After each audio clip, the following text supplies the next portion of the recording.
Hello বন্ধুরা, আপনারা দেখুন কীভাবে একটা মজার ঘটনা ঘটে গেছে।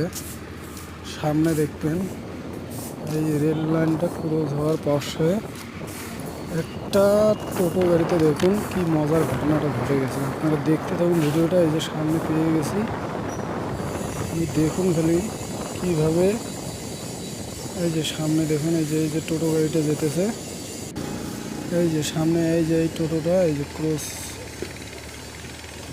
কি ধরনের মজার ঘটনা গো! এই সামনে টোটোটা যে দেখেন, আপনারা ভিডিওটা ভালো করে না দেখলে বুঝতে পারবেন না, দেখতে থাকুন। তো এই দেখুন, দেখছেন কি মজার ঘটনা, একজনের কোলে একজন বসেছে। ভিডিওটা ভালো লাগলে লাইক করুন।